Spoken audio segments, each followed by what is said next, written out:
ये रहा हमारा डाइकोट स्टेम।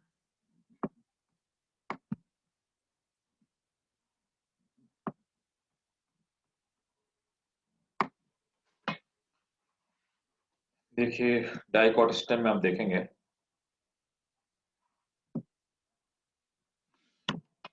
देखो सबसे पहले मैंने आपको बताया था कि एपिडर्मल हेयर जो पाए जाते हैं, जिनको हम ट्राइकोम्स हमने कहा था, तो एपिडर्मल हेयर या ट्राइकोम्स जो पाए जाते हैं इस स्टेम में पाए जाते हैं। तो trichomes are characteristic feature of stem. ये रूट पे नहीं पाए जाते, रूट हेयर उनका कैरेक्टरिस्टिक फीचर होता है। ऊपर यहाँ पे एपिडर्मिस पाई जाती है, वहां पे हम एपिब्लेमा बोलते थे। उसके बाद ये हाइपोडर्मिस, मैंने आपको बताया था कि hypodermis is also characteristic feature of stem. Epidermal hair और हाइपोडर्मिस दो चीजें देख करके बताया जा सकता है कि ये स्टेम का टीएस है। फिर अंदर आते हैं कॉर्टेक्स। कॉर्टेक्स में नॉर्मली पैरेनकाइमस सेल पाई जाती है। एंडोडर्मिस सेम वही, एंडोडर्मिस में पेरिसाइकिल सेल, सॉरी, एंडोडर्मिस वो कैस्पेरियन स्ट्रिप और पैसेज सेल्स है ना, उसके नीचे पेरिसाइकिल पाई जाती है। वेस्कुलर बंडल आप देखेंगे यहाँ पे कैसे हैं, ओपन है ना, तो कंजॉइंट, कोलेटरल और ओपन है ना। बीच में यहाँ पे पित पाई जाती है, काफी प्रोमिनेंट पित मौजूद है। इसको थोड़ा सा एनलार्ज करके देखते हैं। ये एपिडर्मल हेयर तो हमने पढ़ा था ट्राइकोम्स मल्टीसेलर होते हैं या मल्टीसेलर बने भी हैं। क्यूटिकल ऊपर पाई जाती है रूट्स में, जो कि नहीं मौजूद थी। फिर एपिडर्मल सेल। फिर यहाँ पे देखेंगे तो यहाँ पर ये कोलेनकाइमा, क्लोरेनकाइमा है ना, और इसी में कुछ रेजिन डक्ट भी पाई जाती हैं। जरूरी नहीं किसी में पाई जाए, इट मे बी। ये जो सनफ्लावर का स्टेम है, तो इस वाले पार्ट को हम लोग बोलते हैं हाइपोडर्मिस। हाइपोडर्मिस। तो हाइपोडर्मिस में आप देख पा रहे हैं ऊपर की तरफ कोलेनकाइमा है, नीचे क्लोरेनकाइमा है और रेजिन डक्ट। इसके बाद ये पैरेनकाइमेटस टिश्यू है, पैरेनकाइमा तो पैरेनकाइमा ही है। उसके बाद आप देखते हैं यहाँ पे स्टार्च सीथ पाई जाती है, कुछ वेस्कुलर बंडल के ऊपर स्टार्च सीथ पाई जाती है। ये भी स्टेम का पिक्यूलर फीचर पाया है। ये सेल्स हैं, इनके ऊपर स्टार्च डिपॉजिट हो जाता है, इसको हम स्टार्च सीथ कहते हैं। अब इसके बाद ये प्राइमरी फ्लोएम है बाहर की तरफ, हमने पढ़ा हुआ था फ्लोएम बाहर की तरफ पाई जाती है। और उसके बाद बीच में देख पा रहे हैं यहाँ पे कैम्बियम मौजूद है। तो इसीलिए ये कैसे ओपन टाइप के, क्योंकि कैम्बियम है तो ये डिवाइड करेगा और डिवाइड डिवीजन के लिए ओपन, इसीलिए इसको हम ओपन बोलेंगे। अब देखिए मेटाजाइलम बाहर की तरफ है और प्रोटोजाइलम अंदर की तरफ है। तो प्रोटोजाइलम अगर अंदर है तो हम ये क्या बोलेंगे, एंडार्क है। तो मैंने आपको बताया था कि एंडार्क हम प्रोटोजाइलम से पहचान लेंगे। बीच में पिथ पाई जाती है और दोनों वेस्कुलर बंडल के बीच में यहाँ पे मेडुलरी रेस पाई जाती है। और बाद में क्या होता है कि यहाँ पे बीच-बीच में ये जो मेडुलरी रेज़ है, यहीं पर जो आपके ये कॉर्टेक्स सेल्स हैं, मेडुलरी रेज़ की, ये पैरेन्काइमेटस सेल हैं, इन्हीं में मेरिस्टेमेटिक एक्टिविटी हो जाती है, मेरिस्टेमेटिक पावर आ जाती है और ये इन्हीं कैम्बियम से मिल जाते हैं और कैम्बियम रिंग का फॉर्मेशन करते हैं। तो इस गैप को ये फिल कर लेते हैं, तो यहाँ पर भी मेरिस्टेमेटिक सेल्स बन जाती हैं। ठीक है? तो ये हमारा ट्रांसपोर्ट सेक्शन है डाइकॉट स्टेम का। आप इसका स्क्रीनशॉट ले लीजिए।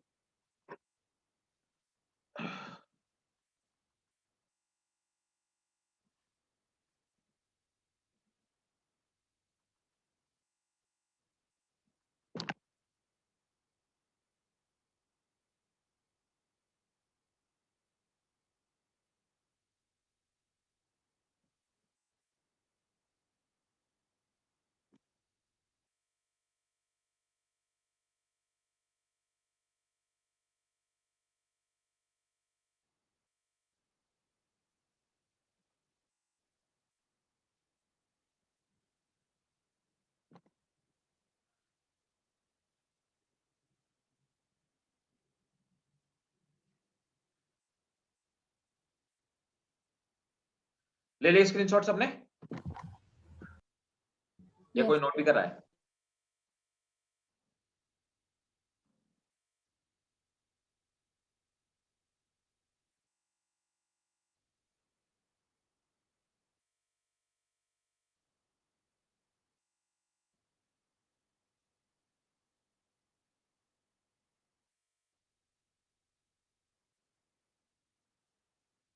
और भाई किसी को कोई डाउट?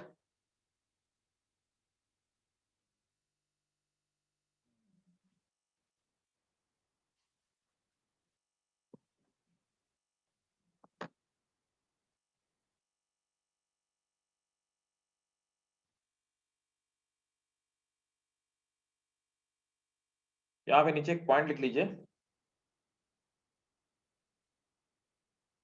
इन dicot stem endodermis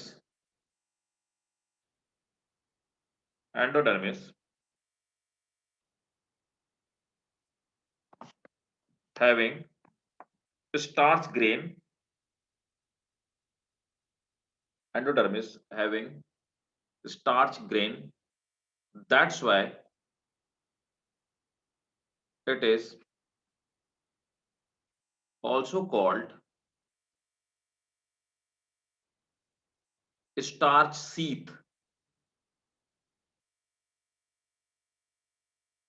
also called starch sheath.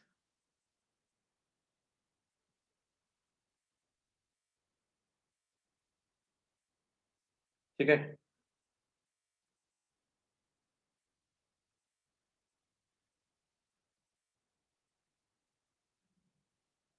और ठीक, दैट्स इट। तो देखिए इसके बाद अब आते हैं मोनोकॉट स्टेम। ठीक है, होप आप सबने स्क्रीनशॉट ले लिया होगा इसका। अब आते हैं मोनोकॉट स्टेम में, लेकिन इसका स्ट्रक्चर जरूर याद रखिएगा, डाइकॉट रूट और डाइकॉट स्टेम दोनों के डायग्राम ड्रॉ करने के लिए आपको आ सकते हैं आपके स्कूल के एग्जाम में। अब नेक्स्ट है मोनोकॉट स्टेम। डाइकॉट और मोनोकॉट के स्टेम में बहुत डिफरेंस है। हमने देखा था कि डाइकॉट और मोनोकॉट के रूट में सिर्फ एक डिफरेंस था, प्रोमिनेंट एक ही डिफरेंस था। वैसे दो डिफरेंस पाए जाते हैं, एक तो हमने पढ़ा था वेस्कुलर बंडल्स जो होते हैं वो रूट्स में ज्यादा पाए जाते हैं डाइको मोनोकॉट के, और डाइकॉट में कम पाए जाते हैं। और दूसरा एक पिथ का डिफरेंस था, बाकी कोई डिफरेंस हमें नहीं दिखाई दिया। अब ये देखो, देखो अब यहां पर देखेंगे कि ये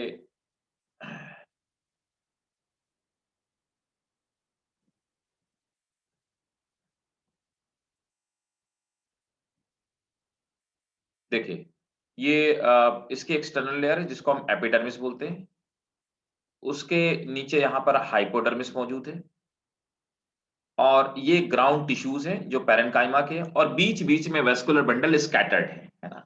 तो ये मोनोकॉट स्टेम है, ये मेज का है, मक्के का। आप थोड़ा सा एनलार्ज करके देखते हैं, एज यूजुअल ऊपर क्यूटिकल मौजूद है, एपिडर्मिस मौजूद है, अंदर हाइपोडर्मिस है एज यूजुअल जस्ट में पाई जाती है, क्लोरेनकाइमा में मौजूद है, ये ग्राउंड टिश्यूज हैं, ये पैरेन्काइमा के बने हुए होंगे, पैरेन्काइमा। बीच बीच में वेस्कुलर बंडल है, वेस्कुलर बंडल में देखते हैं यहां पर क्रस्ट प्रोटोफ्लोएम, तो ग्रोथ की वजह से जो प्रोटोफ्लोएम मतलब पुरानी फ्लोएम थी वो क्रश हो गई। ठीक है, इसके बाद ये नई वाली फ्लोएम है मतलब मेटाफ्लोएम, तो ये जो इनलार्ज एरिया दिख रहा है ये मेटाफ्लोएम है। अब ये मेटाजाइलम है, न्यू फॉर्म जाइलम, ये प्रोटोजाइलम है जो पुरानी बनी हुई प्रोटोजाइलम है। ठीक है, और प्रोटोजाइलम लैकुना, यहाँ पर एक स्पेस है जिसमें फ्लूइड भरा हुआ है, इसको हम प्रोटोजाइलम लैकुना बोलते हैं। और चारों तरफ ये जो पाई जाती है दैट इज स्क्लेरेनकाइमेटस बंडल शीथ। तो ये बंडल शीथ चारों तरफ पाई जाती है वेस्कुलर बंडल की, जो स्क्लेरेनकाइमा की बनी हुई होती है, मतलब डेड सेल्स की बनी हुई। ठीक है, तो ये हमारा मोनोकॉट का स्टेम था।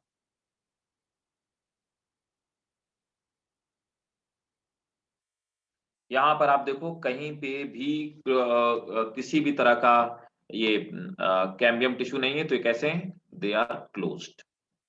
ठीक है, क्योंकि यहाँ पे कैम्बियम मौजूद नहीं है।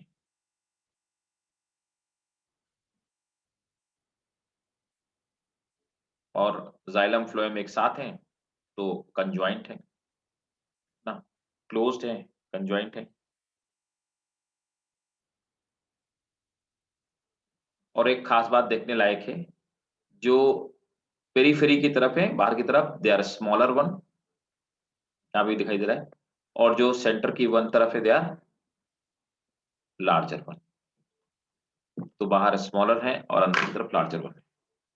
ठीक भाई, इसका भी स्क्रीनशॉट ले लीजिए।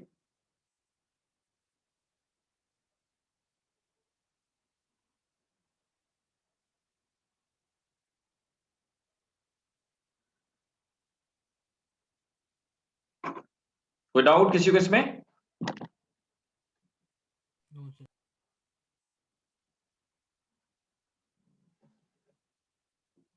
अब देखो दोनों की लीव्स भी देखेंगे, मोनोकॉट लीफ, डाइकॉट लीफ। पहले डाइकॉट की लीव्स देखते हैं।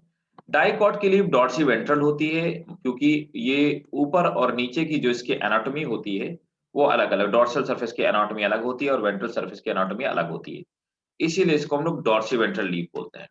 तो देखिए ये डाइकॉट लीफ है, this is a dicot leaf, dicot leaf. अब ये देखो ये इसका ट्रांसफर सेक्शन है, टीएस है ना।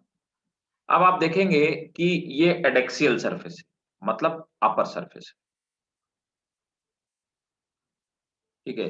डाइकॉट की जो लीव्स होती हैं ये ऊपर और नीचे एनाटॉमी और फिजिकली दोनों अलग अलग, मॉर्फोलॉजिकली अलग होती है, इसीलिए इसको क्या बोलते हैं, डॉर्सी वेंट्रल लीव्स। तो डॉर्सल और वेंट्रल सरफेस अलग है, एडेक्सियल सरफेस अपर सरफेस, या इसी को हम लोग डॉर्सल सरफेस बोलते हैं, ठीक है। ऊपर एपिडर्मिस की सेल्स पाई जाती है और देखेंगे उसके नीचे यहाँ पे मीजोफिल सेल्स मौजूद हैं, ठीक है। इस मीजोफिल्स की लेयर को हम लोग पैलिसेड लेयर कहते हैं। तो आप देखेंगे यहाँ पर मीजोफिल सेल्स में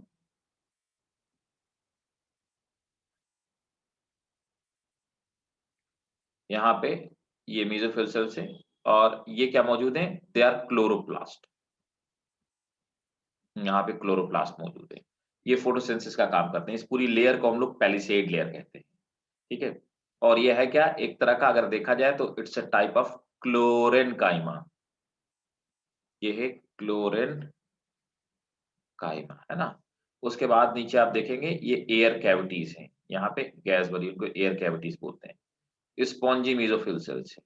यहाँ पर आप देखेंगे नीचे की तरफ, ऊपर की तरफ आपको स्टोमेटा नहीं दिखाई देंगे, नीचे की तरफ यहाँ पे सब स्टोमेटल कैविटी है और ये स्टोमेटा है, ठीक है।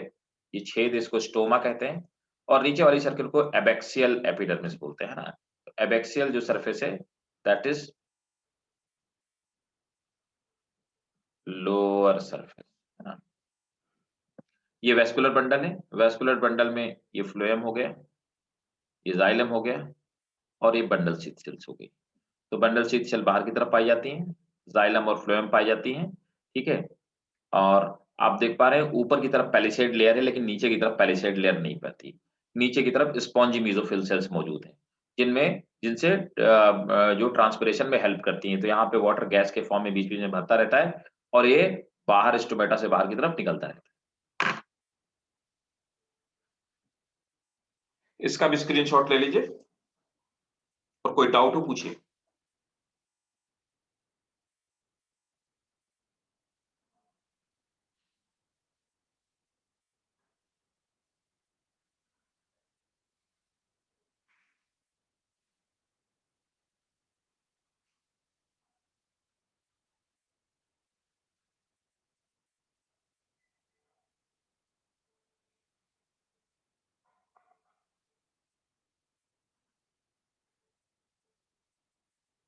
क्लियर भाई?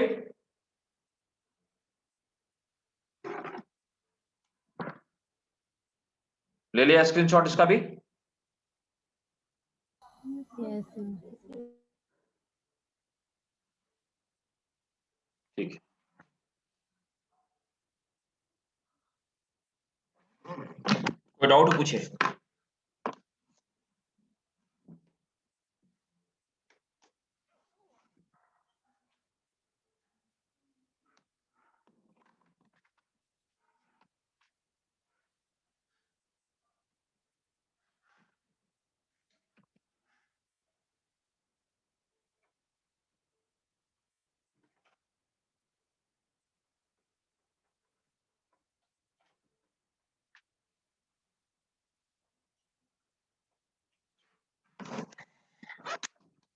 अब देखिए इसके आगे नेक्स्ट पे आ जाते हैं। अब मोनोकॉट की लीफ देख लेते हैं।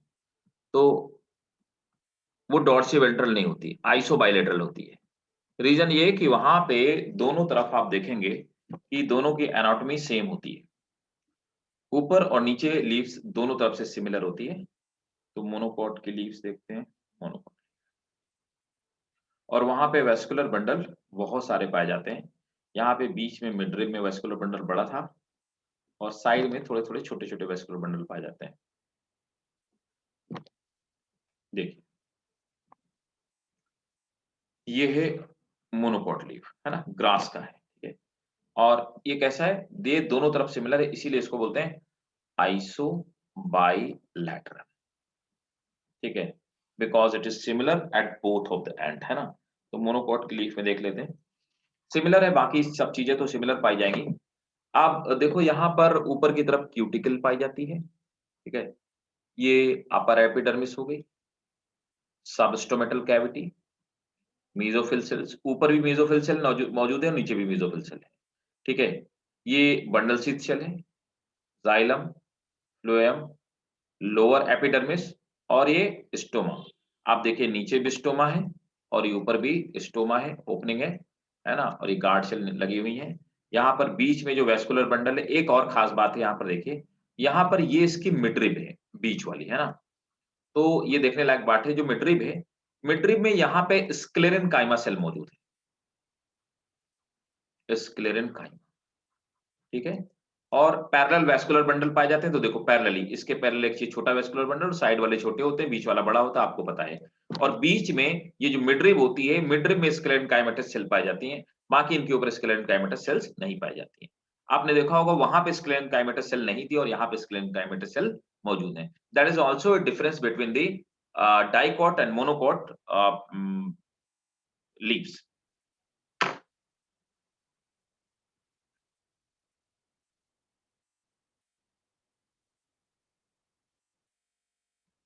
नोट कर लिया?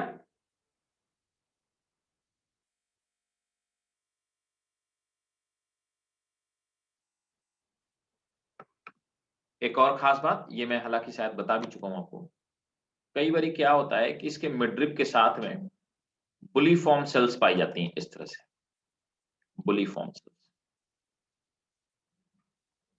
बुलीफॉर्म सेल वाटर को इकट्ठा करके रखती हैं। जब वाटर की स्कैरिसिटी होती है, तो at scarcity of water, scarcity of water, bulliform cell they lose water, ठीक है। वाटर लूज होने से the leaves roll down, leaves roll down, और जिसकी वजह से ट्रांसपिरेशन कम हो जाता है, they reduces transpiration, reduces transpiration. Clear भाई? Yes sir. ठीक है, इसका भी स्क्रीनशॉट ले लीजिए आप।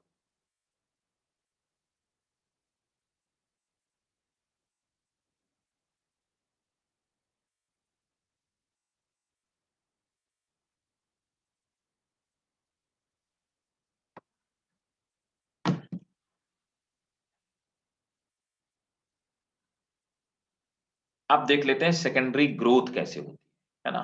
तो नेक्स्ट हेडिंग डालिए सेकेंडरी ग्रोथ। एनाटॉमी आपको समझ में आ गई है, आपको इजीली समझ। तो सेकेंडरी ग्रोथ होती है, डाइकॉट रूट में भी होती है और डाइकॉट स्टेम भी होती है। मोनोकॉट्स में सेकेंडरी ग्रोथ नहीं होती, क्यों? क्योंकि यहाँ पे वेस्कुलर बंडल क्लोज पाए जाते हैं, ठीक है। तो चलिए पहले समझते हैं सेकेंडरी ग्रोथ। थोड़ा सा स्टेम और रूट के सेकेंडरी ग्रोथ में डिफरेंस होता है।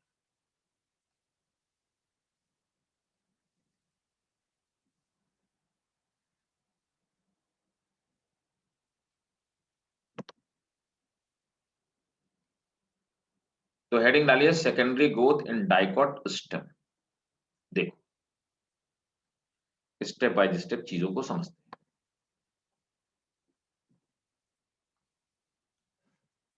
हैं, ध्यान से समझिए। देखिए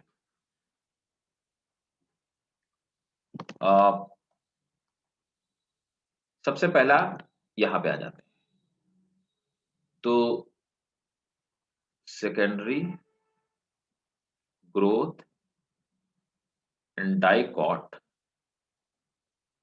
स्टेम।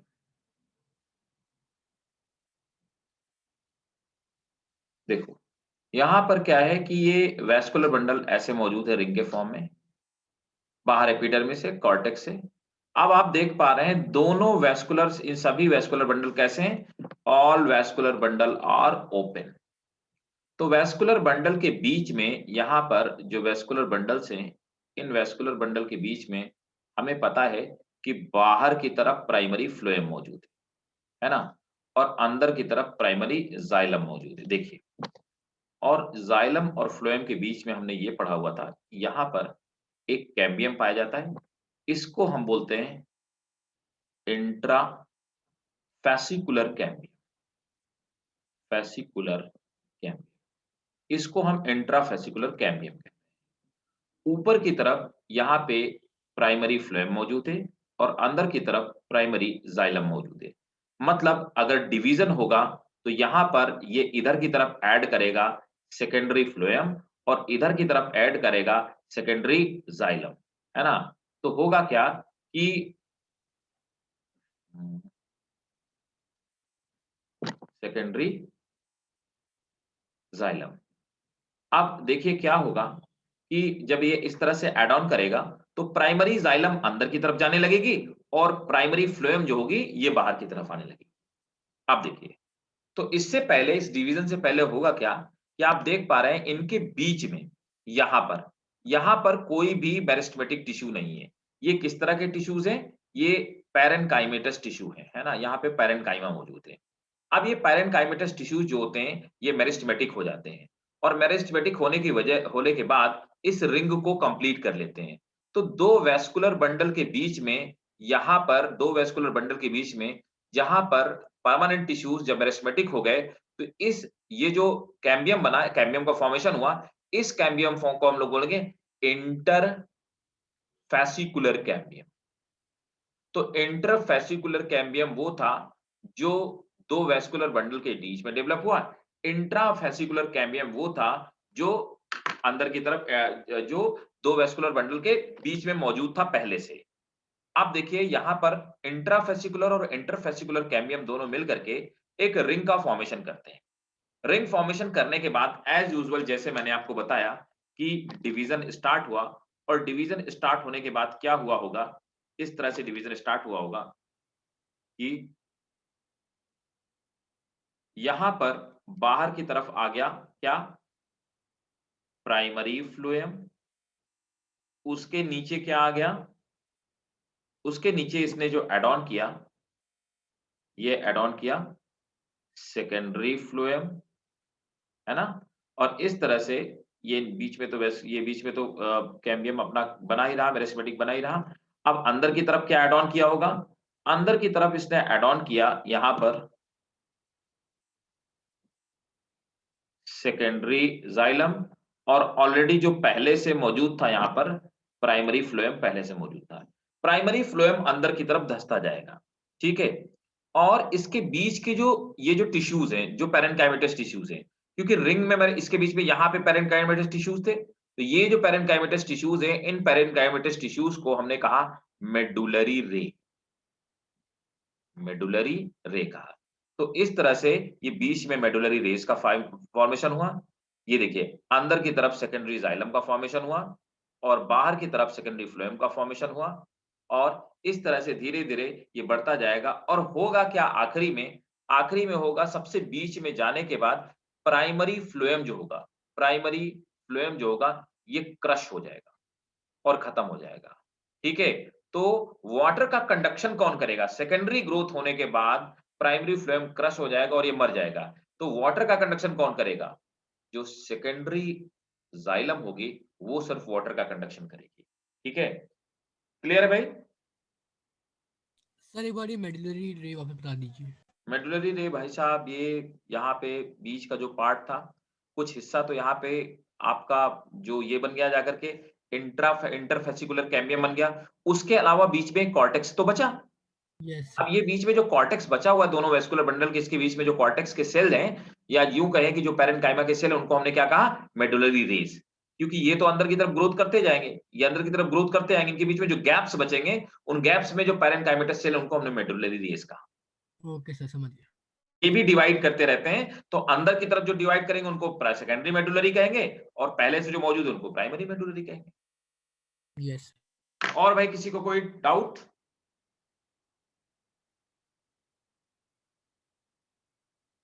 कोई डाउट नहीं? तो इसका स्क्रीनशॉट ले लीजिए, आप इसको ड्रॉ कर लीजिएगा और मैं आपको लिखवा देता हूं, इसमें पॉइंट्स लिखवा देता हूं। सेकेंडरी ग्रोथ अगर आएगा तो 5 मार्क्स का क्वेश्चन आएगा। सेकेंडरी ग्रोथ में आपको ये डायग्राम 3 डायग्राम पहले के जो है ये बनाने पड़ेंगे फॉर श्योर।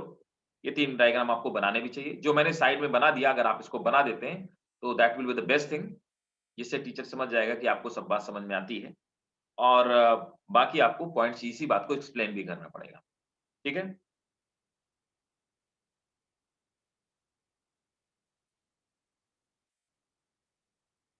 नोट करिए। ठीक है? Secondary growth in dicot stem. At maturity,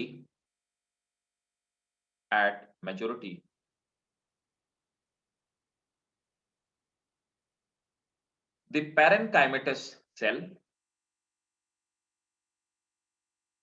between two vascular bundle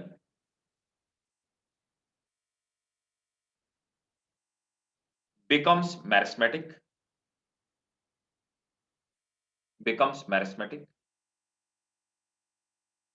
and form interfascicular cambium। Sir एक बार रिपीट कर दीजिए। देखो मैं आपको एक बात बताऊं, जहां पे रह जाए वहीं पे बता देना, क्योंकि मैं किसी चीज से देख के नहीं बोल रहा हूं। मैं सेम सेंटेंस दोबारा रिपीट नहीं कर पाऊंगा, इसलिए जो पॉइंट जो सेंटेंस ले जाए मैं वो धीरे धीरे बोल रहा हूं। जो सेंटेंस जो जहां पे जो वर्ड रह जाए आप तुरंत पूछ लीजिएगा वहीं पे रोक करके। Okay at maturity, uh, the parenchymatous cell becomes meristematic and form interfascicular cambium between two vascular bundle. Full stop. Next point. Intrafascicular cambium is already present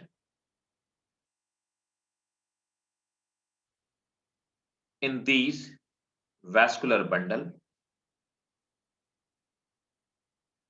full stop. इसी में लिखेंगे both intra and interfascicular cambium, both intra and interfascicular cambium join and makes cambium ring। Next point, cambium ring start dividing and produces secondary xylem towards center and secondary phloem towards periphery and secondary phloem towards periphery।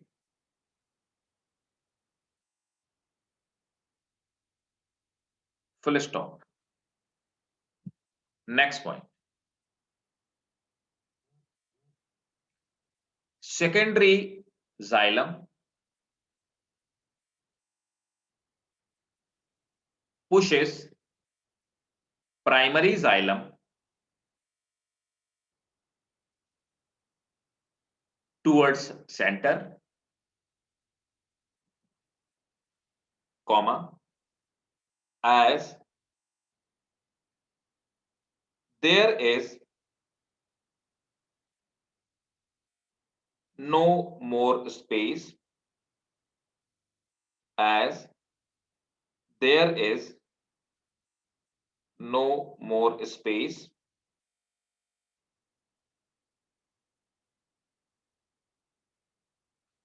as there is no more space.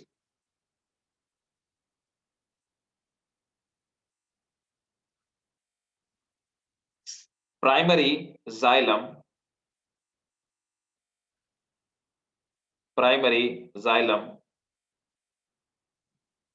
get crushed as there is no more space.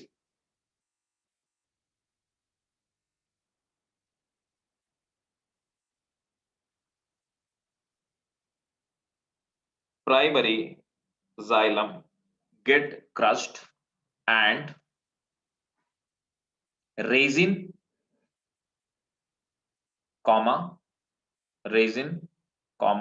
tannin and other metabolite accumulate here. Sir, resin and Resin, tannin and other metabolite collect here, and this part becomes non-conducting part. Next point. Secondary phloem is pushed outside. Secondary phloem is pushed outside. Both of both of the phloem help in sir secondary phloem के बाद आपने क्या बोला? pushed outside. Both of the phloem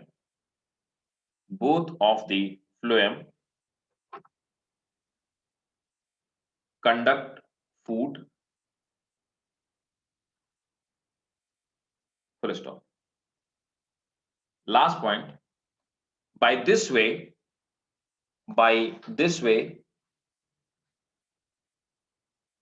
the thickness of plant increases. By this way, the thickness of plant increases, and it is called secondary growth. अब देखो भाई, यहीं पे समझ लेते हैं कॉर्क कैम्बियम क्या होता है। ठीक है, अब देखो क्या होता है, समझो बात को, कि जब स्टेम मोटा होने लगेगा तो बाहर की जो बार्क है वो तो पूरी तरह से फट जाएगी, है कि नहीं। अच्छा एक चीज और बता दूं, कई बार एक क्वेश्चन पूछा जाता है कि अगर बाहर गर्डलिंग रिंग बना दी जाए, गर्डलिंग रिंग क्या होता है कि एक रिंग बना दी जाए किसी स्टेम में किसी ट्री के स्टेम में गड्ढा करके, है ना, तो क्या होगा भाई बताओ, पहले क्या होगा, बोलो भाई।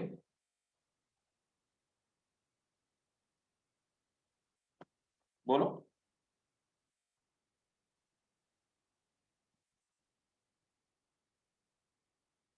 अरे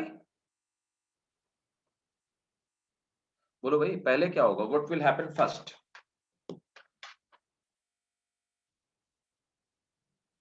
भाई अगर मैं एक स्टेम है, उस स्टेम के किनारे किनारे मैं क्या करता हूं, एक कुल्हाड़ी लेता हूं और उस स्टेम के चारों तरफ मैं क्या करता हूं, एक गड्ढा कर देता हूं, है ना। स्टेम के चारों तरफ किनारे किनारे साइड साइड एक गड्ढा कर देता हूं, उससे क्या क्या फायदा होगा, क्या बेनिफिट होगा, बोलिए।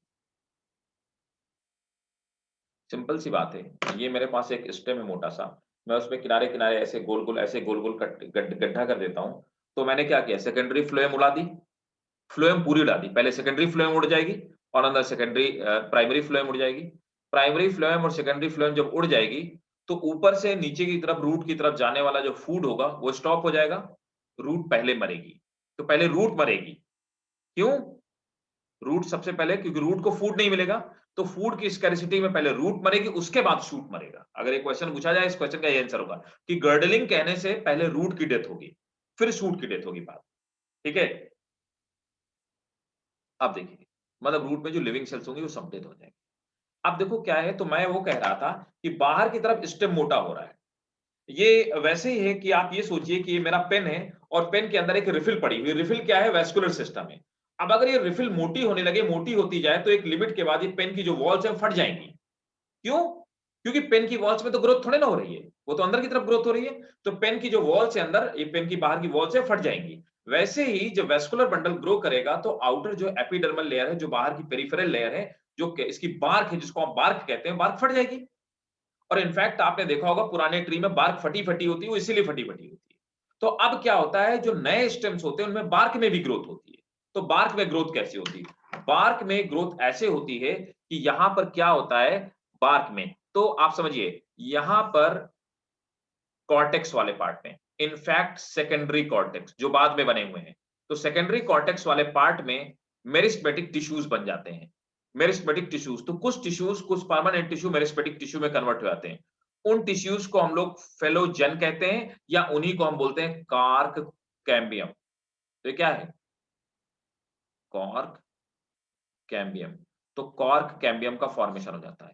ये कॉर्क कैम्बियम अब बाहर की तरफ भी डिवाइड करती है, अंदर की तरफ भी डिवाइड करती है। पेरिक्लिनल डिवीजन होता है, पेरिक्लिनल एंटीक्लिनल दोनों डिवीजन होते हैं। तो बाहर की तरफ भी डिवाइड करेगी, तो बाहर की तरफ जब डिवाइड करेगी तो फेलम का फॉर्मेशन करेगी, और अंदर की तरफ डिवाइड करके एक लेयर बनाएगी, उसको हम लोग बोलते हैं फेलोडर्म। फेलोडर्म। तो बाहर की तरफ फेलम का फॉर्मेशन करेगी, अंदर की तरफ फेलोडर्म का फॉर्मेशन करेगी, और फेलोजन क्या है? फेलोजन कॉर्क कैम्बियम में। इस तरह से बार्क भी डिवाइड करती जाएगी, और बार्क डिवाइड करती रहेगी किसके साथ में? सेकेंडरी ग्रोथ के साथ में। वैस्कुलर बंडल तो डिवाइड ही हो रहे हैं, बार्क भी डिवाइड हो रही है, इसकी वजह से बार्क फटने नहीं पाएगी। Is it clear to everyone? Yes, sir. पक्का क्लियर है ना? Yes, sir. ठीक है, तो नोट करिए, cork cambium, cork cambium due to growth of due to growth of vascular bundle due to growth of vascular bundle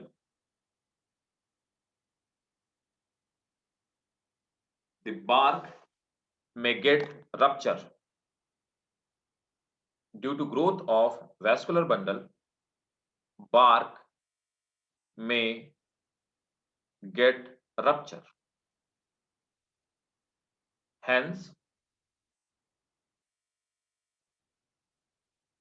the growth also takes place in bark and cortical region. Hence, growth also takes place in bark and cortical region. Next point.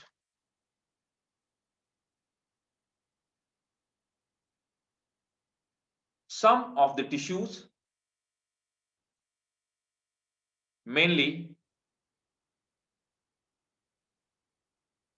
in secondary cortex region, mainly in secondary cortex region, becomes meristematic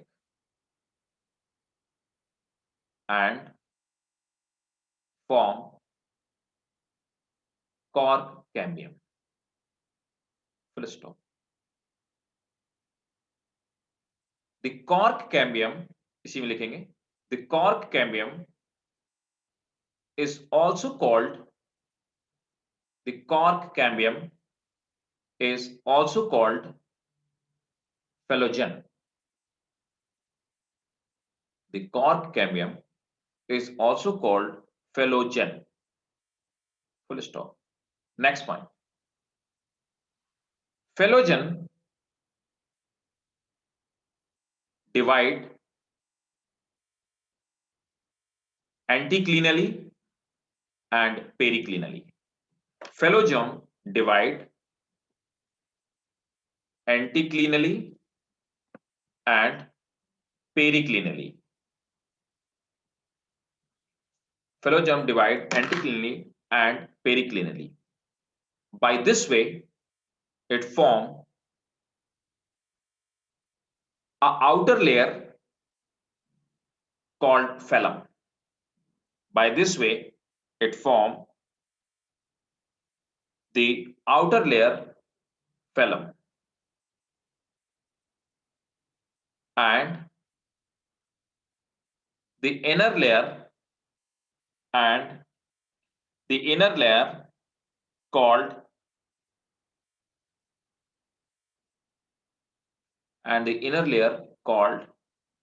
phloem, phloderm, and the inner layer called phloderm. तो बाहर phloem और अंदर phloderm. Full stop.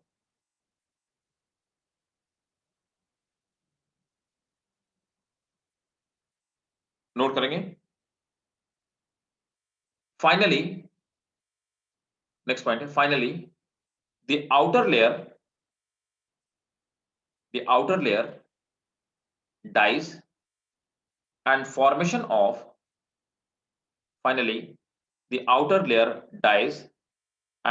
formation of bark takes place.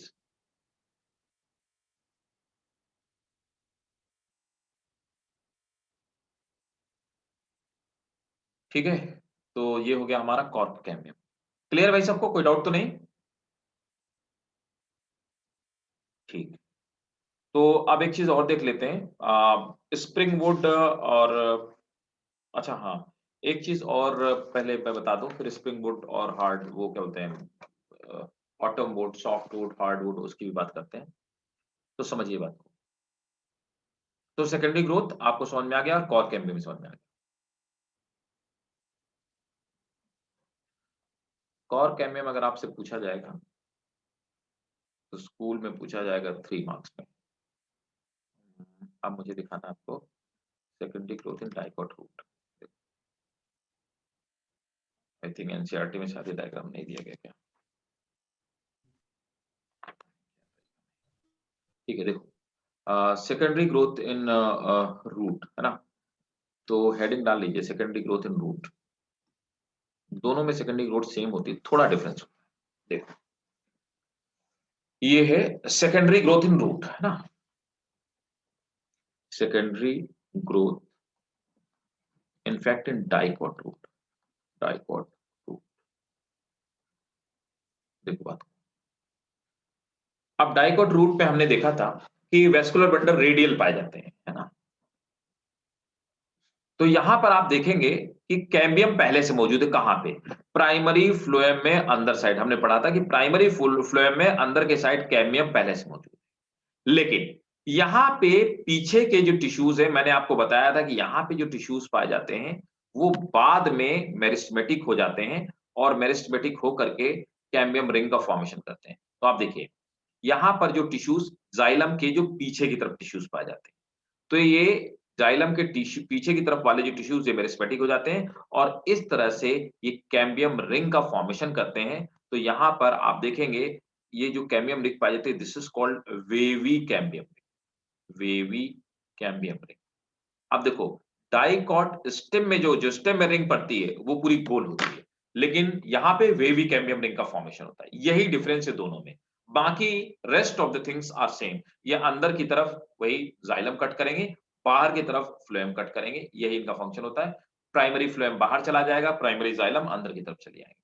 ठीक है ना. तो that's how it will take place. तो बाकी डिवीजन सेम होता है, नोट कर लो. In roots the formation of, sir ये ABCD में डिफरेंस क्या है, मतलब ये कौन सा किसका है? कौन सा किसका है? सर ये चारों डाइकोट रूट ही है. हाँ, रूट में तो डाइकॉट रूट में ही ग्रोथ होती है, मोनोकॉट रूट में तो ग्रोथ होती ही नहीं. और स्टेम में भी डाइकॉट स्टेम में ही ग्रोथ होती है. ये तो स्टेज है अलग अलग. Okay okay sir. ABCD ये तो स्टेज है ना. सर मतलब डाइकोट रूट में इनिशियली पिथ होता है. हाँ, पिथ थोड़ा बड़ा पिथ होता है ना, थोड़ा बड़ा बहुत नॉमिनल के बराबर पिथ होता है. ओके ओके सर, समझ गया.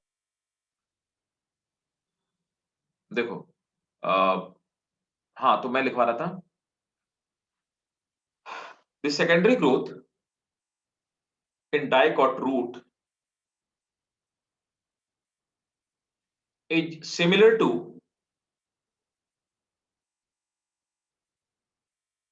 the secondary growth of stem.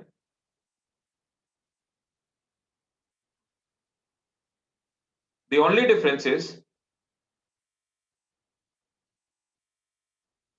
in root, the cambium ring is wavy. In root, the cambium ring is wavy.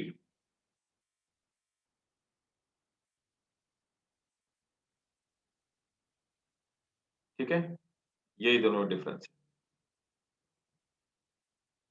अब आ जाते हैं स्प्रिंग वुड और ऑटम वुड क्या होती है। ठीक है,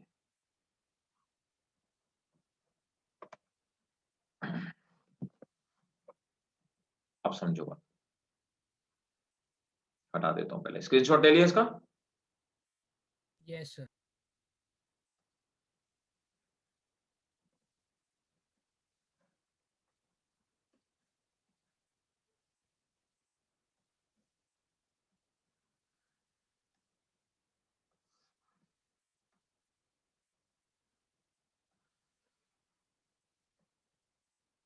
देखिए अब इसमें क्या है, हाँ तो मैं ये बता रहा था, सबसे पहले आते हैं स्प्रिंग वुड।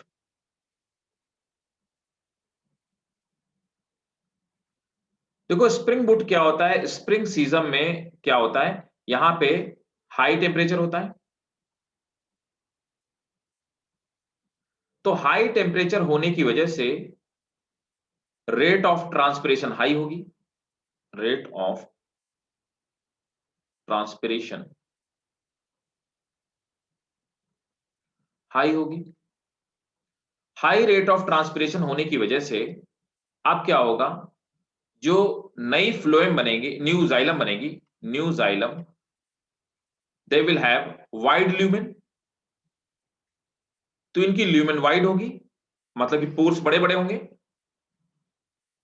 तो वाइड ल्यूमेन होने की वजह से जो सेकेंडरी फ्लोएम बनेगी that will be of light colour.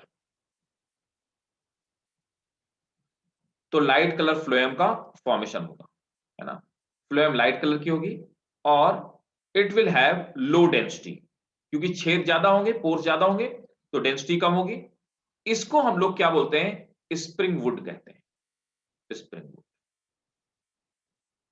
It is less strong, ठीक है। तो ये लेस स्ट्रॉन्ग होती है और लाइट कलर की होती है, spring would, and it is less strong. अब देखो क्या होता है, इसी तरह से अब आ जाते हैं ऑटम वुड पे।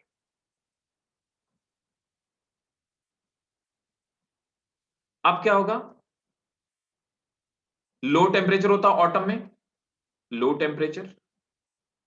लो टेम्परेचर होने के बाद की वजह से क्या होगा, low rate of transpiration, rate of transpiration. तो यहां पे लो रेट ऑफ ट्रांसपिरेशन होगा। जब लो रेट ऑफ ट्रांसपिरेशन होगा तो जो न्यू फ्लोएम बनेगी, न्यू फ्लोएम विल हैव, तो नई जो फ्लोएम बनेगी विल हैव नैरो ल्यूमेन,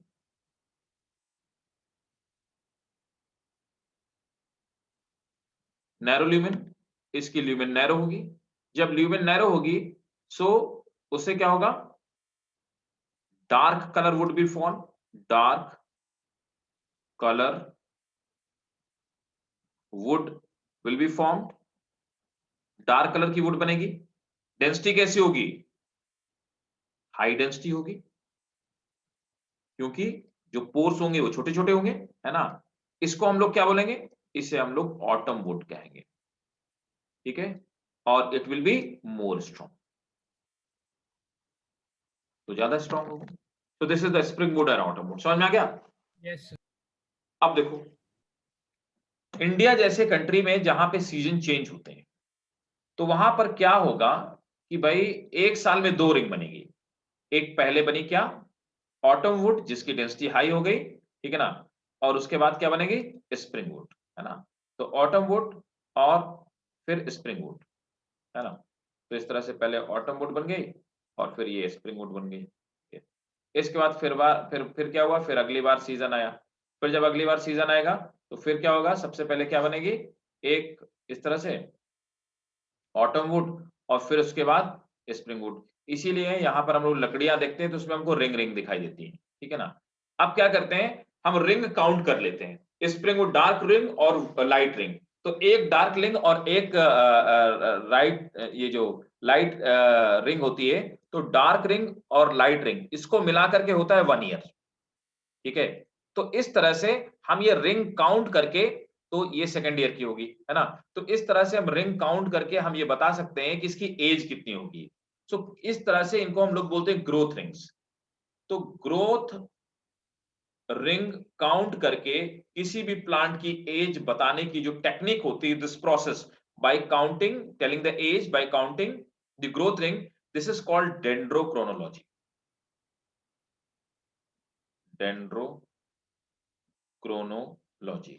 लेकिन ये पॉसिबल है उन कंट्रीज में जहां पे सीजन चेंज होते हैं। कनाडा जैसे कंट्री में ग्रोथ रिंग्स का फॉर्मेशन नहीं होगा, वहां पर हमेशा हमेशा जो वुड बनेगी that will be autumn would का फॉर्मेशन होगा। जिन कंट्रीज में हमेशा गर्मी पड़ती है, सर्दियां नहीं पड़ती हैं, जैसे अफ्रीका में कुछ पार्ट होते हैं, वहां पे हमेशा और हमेशा से स्प्रिंग वुड का फॉर्मेशन होगा, ऑटम वुड नहीं, वहां पे भी ग्रोथ रिंग नहीं। ठीक है, नोट कर लो, स्प्रिंग वुड और ऑटम वुड पहले ऐसे नोट कर लीजिए, फिर मैं बता आपको लिखवा देता हूँ।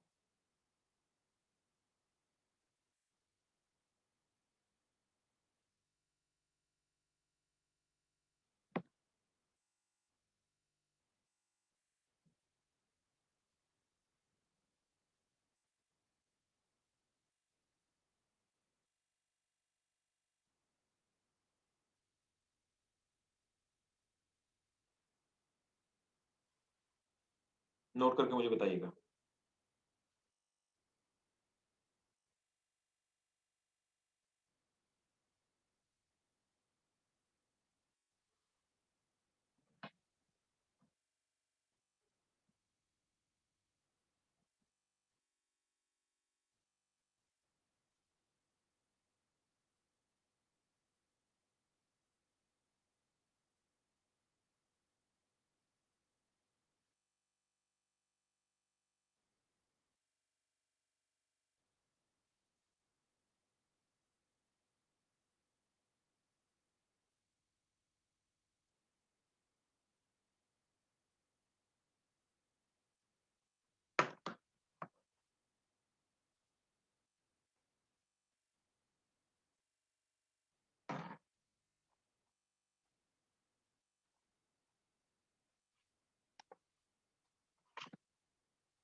सर जी, सर आपने डेंड्रोक्रोनोलॉजी के बारे में क्या बोला, मतलब the method of counting is known as dendrochronology. the method of counting the age of tree by counting the growth rate is called dendrochronology. Note कर लिया भाई सबने? मैं लिखवा देता हूँ। Yes sir. सबने कर लिया भाई? Yes, sir. ठीक है, चलिए नोट करिए। Spring wood is a light colored wood which is produced a light colored wood which is produced during which is produced during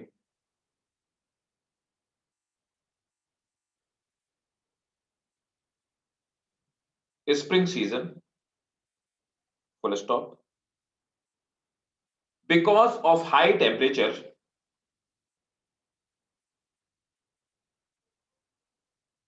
rate of transpiration, because of high temperature rate of transpiration, because of high temperature rate of transpiration increases, hence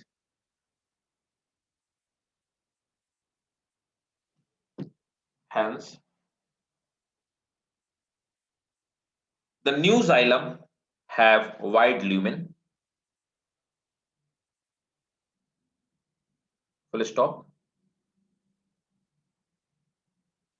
It is low density wood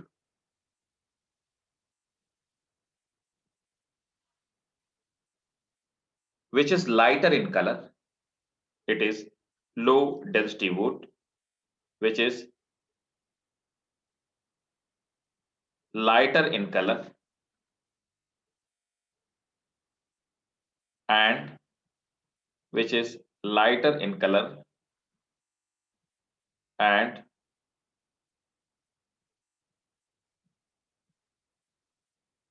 less strong. Next, autumn wood is produced during winter when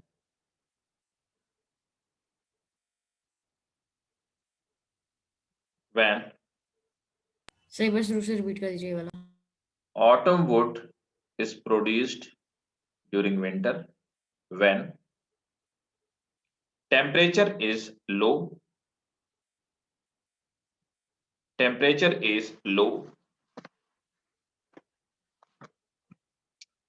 full stop, due to low rate of transpiration, due to low rate of transpiration,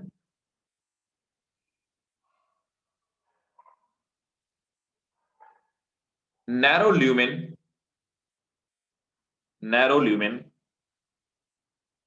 xylems are produced, narrow lumen xylems are produced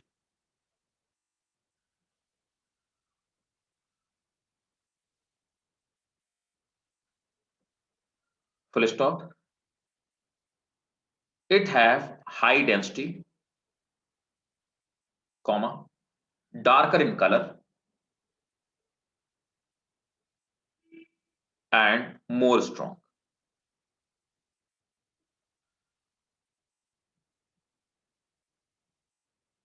Next,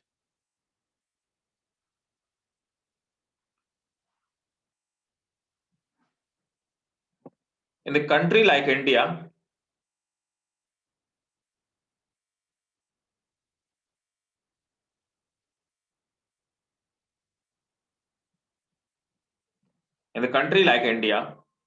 where season changes, the growth rings are produced. the growth rings are produced.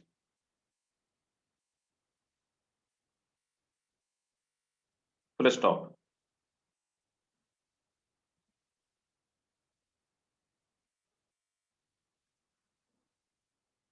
The process of telling age of plant, the process of telling age, the process of telling age of plant by counting the growth ring is called dendrochronology.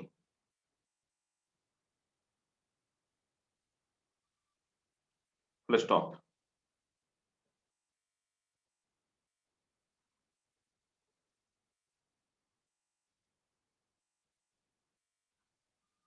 तो ये थी dendrochronology. और hardwood और sapwood समझ लीजिए। क्या होता है कि आप देखेंगे कि मैंने अभी आपको थोड़ी देर पहले बताया कि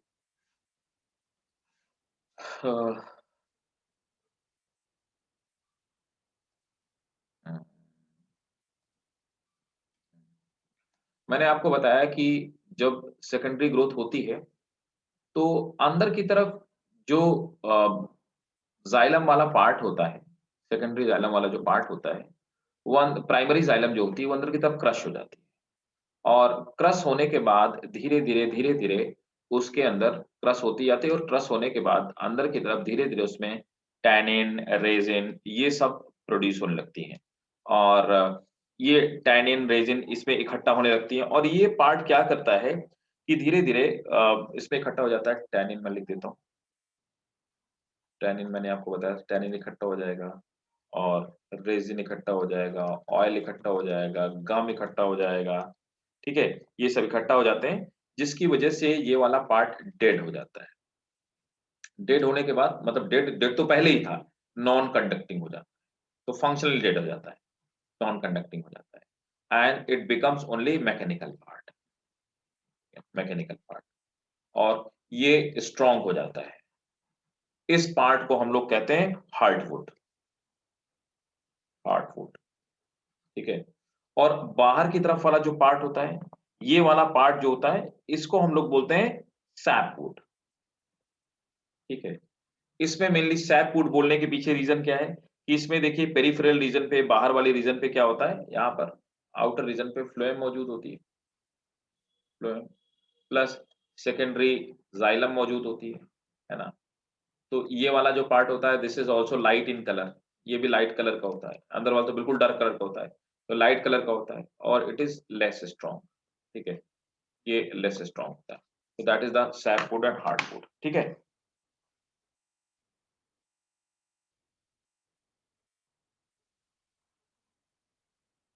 that is sapwood and hardwood.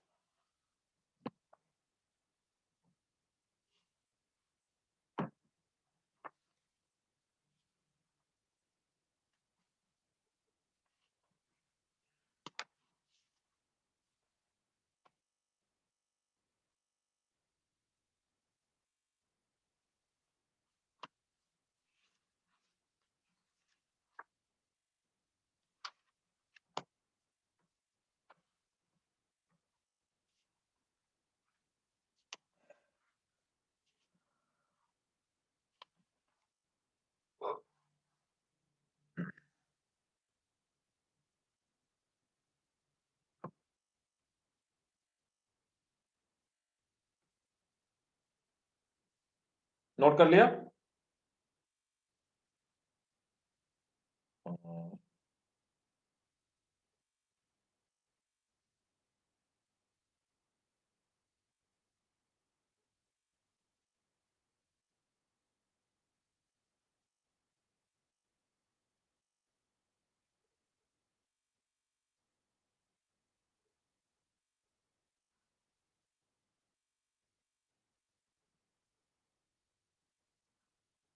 कर लेगा भाई सब, सबने नोट कर लिया?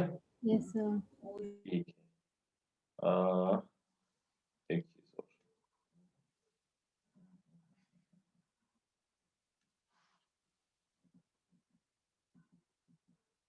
एक मिनट सर वो आपका ब्लैक पार्ट में छुप गया तो वो नोट है क्या अभी?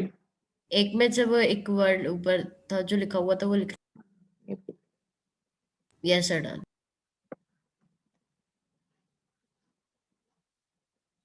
एक मिनट रुकिए अभी।